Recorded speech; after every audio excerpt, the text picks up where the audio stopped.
नदियां हमारे लिए वैसी जैसे शरीर में रक्त जल। गंगा संवर्धन अभियान में बोले मुख्यमंत्री यादव। मुख्यमंत्री ने कार्यक्रम में जल संरक्षण की शपथ भी दिलाई।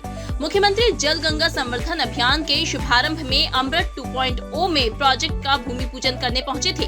अमृत 2.0 योजना के तहत होने वाले विकास कार्यों का हुआ शुभारंभ। छोटा सिरपुर, लिम्बोदी और बिलावली तालाब के कार्य शुरू होंगे। 21.43 करोड़ रुपए की लागत से होंगे विकास कार्य। जल संरक्षण और संवर्धन पर सरकार का बड़ा जोर। शहर के जल स्रोतों को पुनर्जीवित करने की पहल। मुख्यमंत्री ने पर्यावरण संरक्षण का दिया संदेश। सुरक्षा और सतर्कता बढ़ाने के निर्देश दिए। मुख्यमंत्री डॉक्टर मोहन यादव ने कहा, मध्य प्रदेश नदियों का मायका है। नदियां हमारे लिए वैसी ही हैं जैसे शरीर में रक्त होता है। जल की एक बूंद का सदुपयोग करूंगा, इस तरह से नहीं करूंगा। अपने घर और अपने शहर में जल की बर्बादी नहीं। साथ जल संरक्षण के प्रति शहर के साफ रखने और उसके आसपास सफाई रखने के लिए खुद प्रयास करूंगा और लोगों को प्रोत्साहित करूंगा। जल है तो भारत माता की, गंगा माता की। बहुत बहुत धन्यवाद। भारत माता की जय। उसमें बड़ा योगदान अहिल्या महारानी की नगरी से आता। हमको मालूम है नदियों का मायका है मध्य प्रदेश। जितनी नदियां मध्य प्रदेश में, इतनी पूरे प्रदेश देश में नहीं है।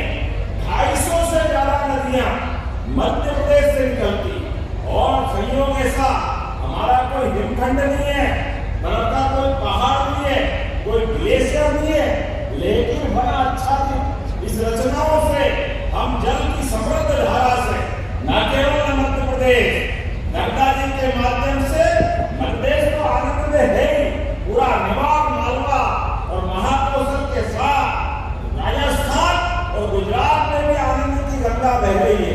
इसी के साथ जमुना जी के पहले चंबल के माध्यम से इसी स्थान से इंदौर से जागागांव की पहाड़ी से निकलने वाली चंबल, जिसको वेदवती भी बोलते हैं, और यहाँ से आगे बढ़कर गंभीर, छिपरा, सबको समाहित करते हुए चंबल खसकती हुई आगे चंबल के इलाके से निकल करके यमुना जी में जाती और यमुना जी गंगा जी की धारा को समृद्ध करती।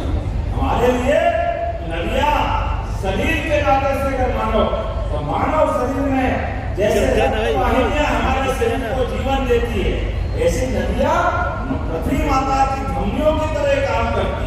ये उसी प्रकार से जीवन देती है जिसके आधार पर ये प्रकृति का, परमात्मा का आशीर्वाद, ये ब्रह्मांड में ईश्वर की सृष्टि अद्भुत रहती है।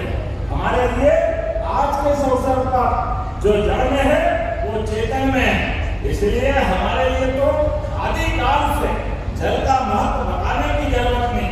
हमारे अपने परिवार में बड़ा बूढ़ा बच्चा सभी कोई अगर अपने जल के स्रोत के बारे में जब भी मन में भाव आता तो पवित्र भाव आता। विवाह भी हो और गंगा जी का पूजन नहीं हो तो अधूरा रह जाता। गंगा जी का कलश नहीं हो तो नवरात्रि अधूरी रह जाती। कहाँ कहाँ देखे, हर स्थान पर जल का महत्व है। इसलिए अच्छा काम करके अपनी गृहस्थी के साथ जीवन भी सफल करना है।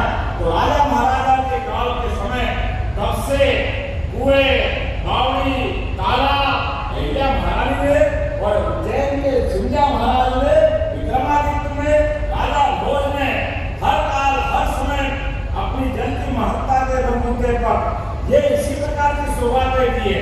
माननीय प्रधानमंत्री ने भी जल संचय अभियान के माध्यम से देश भर में जल के स्रोतों पे काम करने का निर्णय किया।